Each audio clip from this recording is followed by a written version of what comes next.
खालिद साहब, एक मिनट खालिद साहब, ये जो मामला है इसके ऊपर एक नेशनल डायलॉग हो जाए, चाहे बंद कमरों में हो जाए, हमें मीडिया वालों को भी ना दिखाएं, तो मेरे ख्याल में वे फॉरवर्ड की बुनियाद उसी से पड़ेगी जहां इस्टेब्लिशमेंट के लोग भी बैठे हो, डीजीआई बैठे हो अंदर, मीटिंग के अंदर बैठे हो, डीजीएमओ बैठे हो, या और कोई कमांडर सदर्न कमांड बैठे हो, ये पेशावर वाले कोर कमांडर बैठे हो, इनके 5-5, 10-10 जो सरकर्दा लोग बैठे हो और बैठ के एक मनसूबा बनाए, फाइनलाइज करें। मलिक साहब, मेरा ख्याल है पूरी दुनिया में जो भी पायदार हल निकाले गए हैं वो टेबल पर ही बैठ के निकाले गए हैं। और मैं क्योंकि मिलिट्री से ताल्लुक है, तो जंग भी क्यों मुसल्लत की जाती है?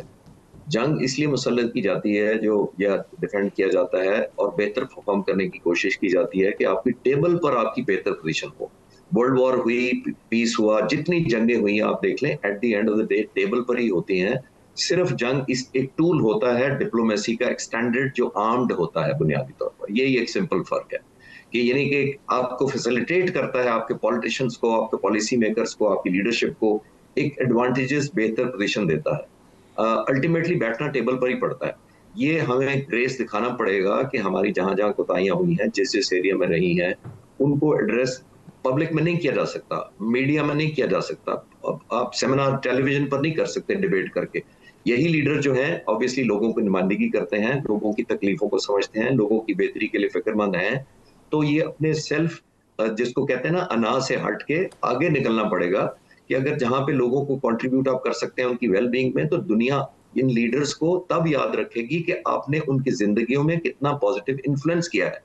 मैं अगर स्टूडेंट ऑफ स्ट्रैटेजी या पॉलिटिकल हिस्ट्री का देखता हूं, तो मैंने किसी लीडर को ये नहीं शाबाश देनी कि वो टेलीविजन पर कितना अच्छा लड़ा है जाकर, उसने कितनी गालियां दी हैं दूसरे को, उसने कितना बुरा भला कहा है और मेरा हक कितना बोल दबंग से बोला है। मैंने ये नहीं देखना, मैंने ये देखना है कि आपने इन्फ्लुएंस मेरी जिंदगी पर क्या किया है जब आप इलेक्टेड थे। और हिस्ट्री भी इनको इसी तरह याद रखेगी, तमाम लीडर्स को। और दुनिया में आप देख लिए, नेल्सन मंडेला था हो या कायदे आजम हो, उन्होंने जिंदगियों पर इन्फ्लुएंस छोड़ा था तो दुनिया में याद रखे। उनकी प्रॉपर्टी किसी को याद नहीं है, उनका बैंक बैलेंस भी किसी को याद नहीं है, उनके पास गाड़ियां कितनी थी वो भी किसी को याद नहीं है। सिर्फ याद है तो मुझे उनका इन्फ्लुएंस याद है कि मेरी जिंदगी पर एक कायदे आजम का क्या इन्फ्लुएंस है। और हम सबको बनना चाहिए। मैं कोई नाउज़ुबिल्लाह नबियों या वलियों की बात नहीं कर रहा कि उन तक पहुंच नहीं सकते हम। मैं 80 साल पुराने हमारे एक लीडर की बात कर रहा हूं पहले की। तो हिस्ट्री याद रखेगी सिर्फ उनको जो इन्फ्लुएंस छोड़ के जाएंगे अपनी जिंदगी लोगों की।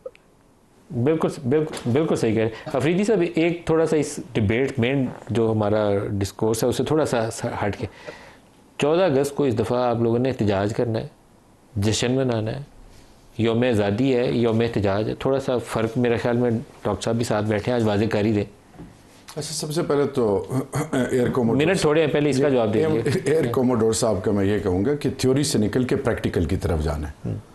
Seeing is believing, on ground क्या हो रहा है, ग्राउंड की पल्स देखनी है। अब आते हैं जी 14 अगस्त, पाकिस्तान जिसकी निस्बत ला इलाहा इल्लल्लाह मुहम्मद रसूलुल्लाह से, जो 27वीं रमज़ान, जो हमारा ईमान है, हमारी इज़्ज़त है, हमारी गैरत है, हमारी माँ है। हम इस दिन निकलेंगे, एक हाथ में पाकिस्तान का झंडा, एक हाथ में तहरीक इंसाफ का झंडा। ये मेरा आइन और कानून मुझे हक देता है। पुरअमन पाकिस्तान की सालमियत के लिए दुआएं होंगी। हम निकलेंगे, आज मेरे सेक्रेटरी जनरल ने भी कहा, जश्न मनाएंगे कि एहतजाज करेंगे? जश्न मनाएंगे, एहतजाज के नाम की कोई चीज़ नहीं है, निकलेंगे। ये मैसेज है, मैं बार बार कह रहा हूं, मैंने शुरू ही किया था कि वो लोग सुन लें जो पाकिस्तान को खुदा न खास्ते डिवाइड देखना चाहते हैं। पाकिस्तान एक है अल्हम्दुलिल्लाह, हमारा सब कुछ कुर्बान है।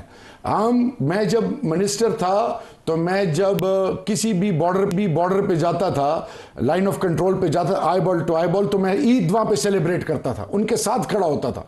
आज हम सब, तमाम पॉलिटिकल पार्टीज, पूरा पार्लियामान, मैं यही तो चाहता हूं कि सबको ओन करें, सबको साथ लेके चलें। क्योंकि जब फौज का जवान लड़ता है तो वो फौज का नहीं होता, वो पाकिस्तान का बेटा है, वो पाकिस्तान का बेटा है, वो पाकिस्तान का मान है, वो पाकिस्तान की गरूर है। और फिर जब पाकिस्तान की कोई खिलाफ वर्जी कोई करे, पाकिस्तान के किसी घर को टारगेट करे, पाकिस्तान के किसी जर्रे को टारगेट करे, तो ये ना हो कि ये सिर्फ उस इलाके का है। वो मैसेज है कि उसने पाकिस्तान को ललकारा है तो पाकिस्तान उसको फिर बिल्कुल बेफिटिंग रिस्पॉन्स करे। जो भी बॉर्डर के ऊपर खड़ा जान दे रहा है वो पाकिस्तान का बेटा है, फख्र है। खालिद चिश्ती साहब, ये जो पाकिस्तान के लिए टीटीपी और ये जो बलूचिस्तान के अंदर BLO या मजीद ब्रिगेड डिवाइडेड हो, ये बड़ा दर्द-ए-सर बने हुए हैं फॉर लास्ट मैनी ईयर्स। लेकिन अभी अमेरिका से, वाशिंगटन से ये जो डेवलपमेंट है, ये शायद यूरोपियन यूनियन से भी हमें इस इशू पे सपोर्ट मिल जाए, तो हमें डिसाइसिवली एक्ट करने के लिए अपना हाउस इन ऑर्डर भी करना पड़ेगा और प्लान भी करना पड़ेगा फॉर एग्जीक्यूशन, कि इसको एरियाज़ को क्लियर कर लें। रोज़ रोज़ कभी हम साफ करते हैं, फिर कभी दरवाज़ा खोल देते हैं। एक दफ़ा मुस्तकिल पॉलिसी अपना लें कि हमने करना क्या है पाकिस्तान के साथ। थैंक यू मालिक साहब मुझे इनवाइट करने का। ये आपने बिल्कुल ठीक कहा। और जब ये मार्का खत्म हुआ था मई का, तो उस वक्त भी आप जैसे एनालिस्ट मुझसे पूछते थे तो मेरा यही था कि हिंदुस्तान के पास अब क्या ऑप्शन है। हिंदुस्तान के पास ऑप्शन ही यही थी कि वो प्रॉक्सी वॉर में जाए, जो पहले भी वो करते रहे हैं, लेकिन अब ज्यादा उन पे ऑब्लिगेशन हो गई थी कि उन्होंने कोई टेक होम, जिसको कहते हैं मिलिट्री ऑब्जेक्टिव्स, तो कोई पॉलिटिकल ऑब्जेक्टिव्स के साथ मिक्स कर दिया। तो वो कोई दिखा नहीं सके अपने लोगों को, इतनी बड़ी पॉपुलेशन को। पहले वॉर मॉन्गरिंग की तरफ ले गए, पहले एक हाइप क्रिएट की कि पाकिस्तान को सबक सिखाएंगे। सबक तो सिखाया नहीं जा सका, उल्टा अपने जहाज भी लूज करवाए, एम्बेरसमेंट भी हुई। तो वो उनके पास ऑप्शन ही ये थी कि वो प्रॉक्सी वॉर की तरफ जाएं, और ये बलूचिस्तान और केपीके में खास तौर पर अनफॉर्चुनेटली उधर का ज्यादा नेटवर्क है, तो उसको एक्सप्लॉइट करें। और ये कोई सरप्राइज या शॉक नहीं है। ऑब्वियसली उनके पास जहां पे भी उनको वैक्यूम नजर आएगा, जहां पे उनको सिंपथाइजर नजर आएंगे किसी वजह से भी, चाहे वो अंडर प्रिविलेज होने की वजह से हो, डेप्रिविएशन की वजह से हो, वो दुश्मन उसको कैपिटलाइज करेगा। जो वाशिंगटन से या अमेरिका से आना, मैं आजकल कनाडा और यूएसए पे ही विजिट पे हूँ, यहाँ पे ये बहुत बड़ी अचीवमेंट गिनी जा रही है।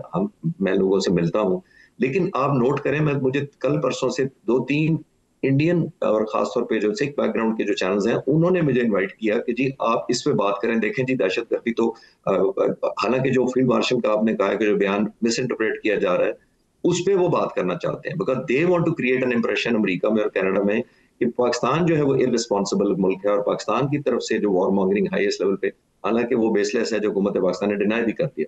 तो ये अब वॉर ऑफ परसेप्शन बनती जा रही है। इसमें कोई शक नहीं है कि ये बड़ी कामयाबी है कि अमेरिका कन्विंस हो जाए। लेकिन आपने अपने इंट्रोडक्शन के शुरू में बड़ी अच्छी बात खालिद चिश्ती साहब, जी बताइए।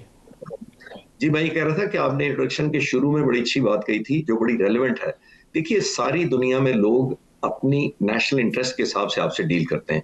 यही सी पैक है जो कभी अच्छा नहीं लगता था और सैबोटाज किया जाता था हर तरफ से, क्योंकि चाइना उसमें इन्वॉल्व था। आपने देखा कि हमें तेल लेने पर कंपेल किया जाता है कि ना लें, हम दूसरे मुल्कों से जहाँ से हम सस्ता लेते हैं। हर मुल्क अपनी नेशनल इंटरेस्ट के हिसाब से करता है। कब बाज दफा वो उन्हीं सेगमेंट्स को प्रमोट करते हैं और फिर ऑब्वियसली डिस्करेज या फाइट बैक भी करते हैं। डिपेंडेंट होता है कि आपकी अपनी क्या रेलेवेंस है। जो लास्ट पॉइंट मेरी तरफ से ये है, ये हम पाकिस्तान के लोगों ने, मुसल्लह अफवाज ने, खासतौर पर पाक फिजाइया ने ये पोजीशन अर्न की है कि दुनिया हमारी रिस्पेक्ट करती है, बिकॉज विक्ट्री हैज वैल्यू। और फिर पावर टॉक्स टू पावर। आपने नोट किया होगा, हम ऑल ऑफ ए सडन नहीं अच्छे हो गए। एक तरफ इंडिया एक्सपोज हुआ है और हमने अब एस्टेब्लिश किया है कि हम रेलेवेंट हैं दुनिया के लिए, और हम फाइट करने के national international committee of Nations के साथ हम चलने को तैयार हैं, जिसकी वजह से हमारी रेलेवेंस हुई है। लेकिन रेलेवेंस हमने साबित किया। खालिद साहब, लेकिन यही मौका है कि आपको ये टीटीपी, बीएलए और मजीद ब्रिगेड जैसे ग्रुप का सफाया भी करना है, और सियासी मैदान के अंदर भी थोड़ी बहुत, मुकम्मल तो हो ही नहीं सकती क्योंकि अपोजिशन भी अपनी सियासत करेगी, हुकूमत अपनी करेगी, लेकिन थोड़ी बहुत कम से कम जो ट्रस्ट डेफिसिट है ना, उसको ख़त्म करना चाहिए हुकूमत और अपोजिशन के दरमियान, बशमूल इस्टेब्लिशमेंट के साथ। तो ये तीनों पाकिस्तान का हिस्सा है ना, तो इतनी आपस में ट्रस्ट डेफिसिट भी नहीं होनी चाहिए। जी, आई एग्री विद यू। ये जी सिलेक्टिवली नहीं हो सकता या टाइम बार्ड नहीं हो सकता है। मजीद ब्रिगेड या बीएलए और इन तमाम ऑर्गेनाइजेशन के साथ one time, no doubt about it. लेकिन जो अफरीदी साहब कह रहे थे वो भी टेकन इनटू अकाउंट है। जो ह्यूमैनिटेरियन एलिमेंट है, जाहिर है उसको भी ज़हन में रखना चाहिए हमें कि उसकी इम्प्लीकेशन, जो पीस लविंग लोग हैं, और जाहिर है मैं एयरफोर्स में सर्व करने के दौरान केपीके में, बलूचिस्तान में मेरी पोस्टिंग रही है, बहुत मुहिब्बुल वतन लोग हैं इसमें, कोई डेडिकेटेड है। हमने उनकी मुश्किलात को हुकूमत ने ही टेकअप करना होता है और टेक केयर भी करना होता है। और आपकी बात बिल्कुल ठीक है कि हमें क्लियर कट आइसोलेट और डिस्क्रिमिनेट करना पड़ेगा कि मजीद ब्रिगेड कौन है, बीएलए कौन है और हुब्बुल वतन लोग कौन है, और जो वो हैं ऑब्वियसली, और मेजॉरिटी में है, बहुत बड़ी मेजॉरिटी है जो हमारे मुल्क के साथ है, हुब्बुल वतन है और साथ चलना चाहते हैं।